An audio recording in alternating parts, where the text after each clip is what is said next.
Alright guys, going around setting up all my honey hives now because the flow's just about on us. We've already got a flow going, but it's not a strong one. What I've done is went through, this box was on top of this box. We had two boxes, the deep and the medium. The medium was on bottom because I didn't want them drawing queen cells in the medium.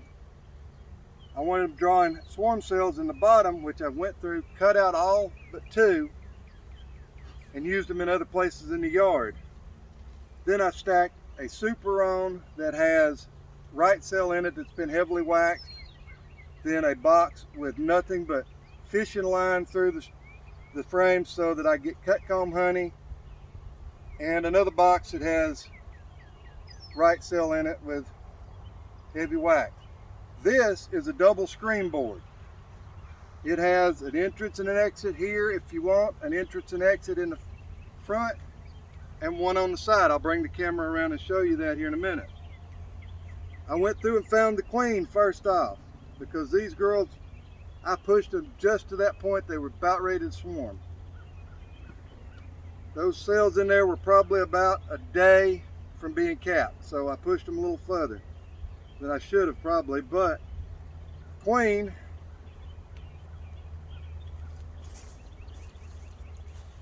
I don't know if you can see her, probably not, but she's a big old buckfast girl. She's got a fluorescent green dot on her. I just dotted her.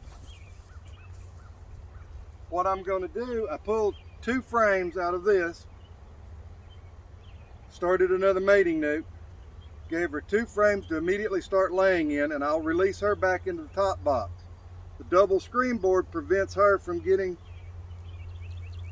down into the bottom where I want a new queen. So right now, since the queen pheromones cannot get down here, they will automatically start drawing this out and filling it full of honey once the flow hits till that queen gets back.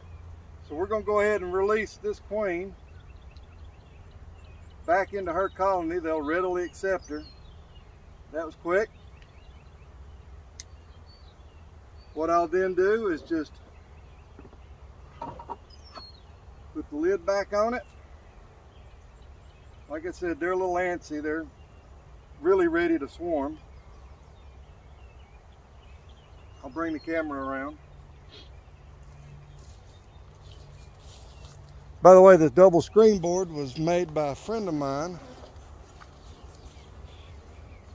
Got an entrance and exit there, an entrance and exit here, and see, I've already got this exit open. I want all the foragers that are trapped up in the top box to go back down to the bottom box, and as they become foragers, then the new ones hatch as become foragers. They'll go in and out of this exit. In about a week, 2 weeks, I'll actually close this. I'll go ahead and show you now. If you close the top, it automatically opens the bottom. So the foragers that are going in this box will immediately start going in this box, going down here to bring their food in. It'll cut down on congestion at the entrance. So that means there's less likely that this queen will ever want to swarm again because they won't feel as clustered, because all the foragers, a lot of the foragers will be going in and out up here. But for right now, we need it closed on the top. Like I said, every 10 to 14 days, I'll come out here.